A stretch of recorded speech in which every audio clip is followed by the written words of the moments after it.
I'm here in the Polish city of Olsztyn, previously known as Allenstein, which was located in Germany's easternmost province, East Prussia. When the Second World War came to a close, countless of German refugees flooded to this city. They wanted not to fall into the hands of the marauding Soviets.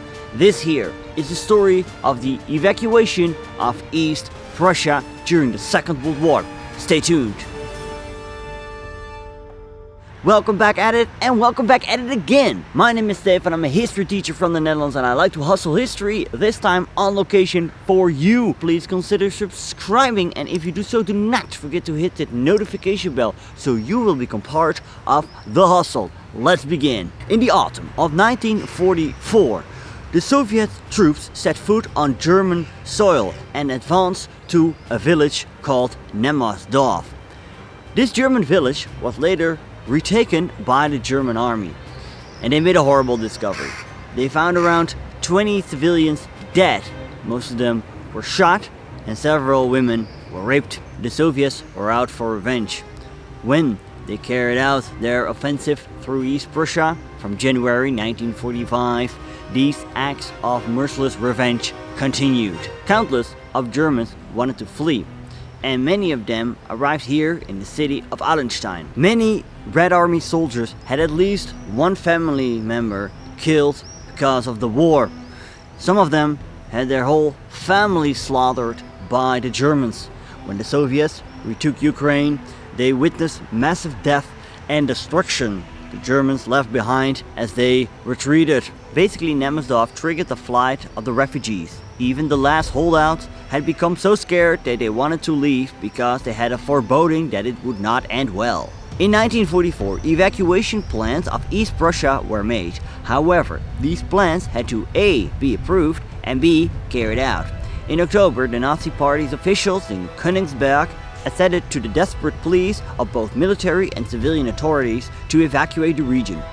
Around 500,000 people, 20% of the East Prussian population, left East Prussia by the time the Soviets started their offensive, either due to evacuation orders or by their own initiative. Full evacuation orders weren't given. East Prussian Gauleiter Erich Koch believed that it would have a bad morale on the German population if he agreed to evacuate the population of East Prussia.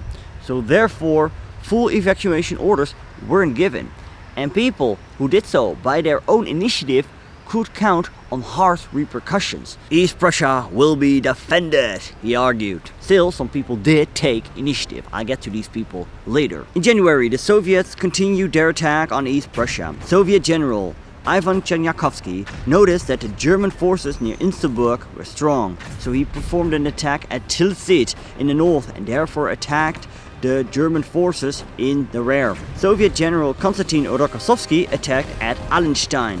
With his tank forces, General Vasily Volsky bypassed Elbing, therefore largely cutting off East Prussia.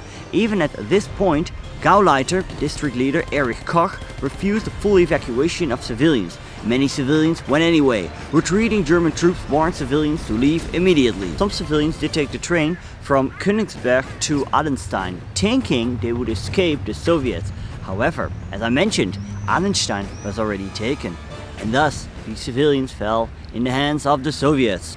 Men and boys were shot, and women were raped. These were the brutal revenge of the Red Army, caused by the German atrocities earlier in the war. There was one possible escape plan via the Frische Nero, now the Vistula Spit.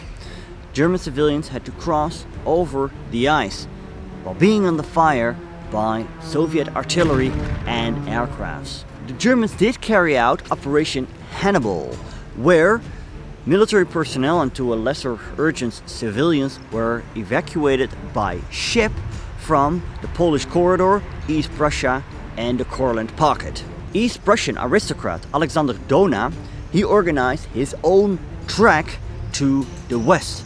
By January 1945, his palace Schlorbitten had already filled up with countless of refugees. Dohna was proud of the discipline that kept together a party of more than 300 people. Old people and sick children fell away. Babies were born and died on the track. Further west, he imagined that they must soon be safe, little knowing that the Red Army would cross the Vistula, then the Oder and the Elbe. And they passed scenes of misery. 9 children died on the journey, all under a year old. The track consisted of 330 people, 140 horses and 38 wagons, and lasted 9 weeks, a journey of 900 miles. Dohna claims it was the largest group to come out of the east. Countess Marion Dönhoff, who lived in the castle of Friedrichstein, 20 kilometers east of Königsberg, was a member of another East Prussian landowning family.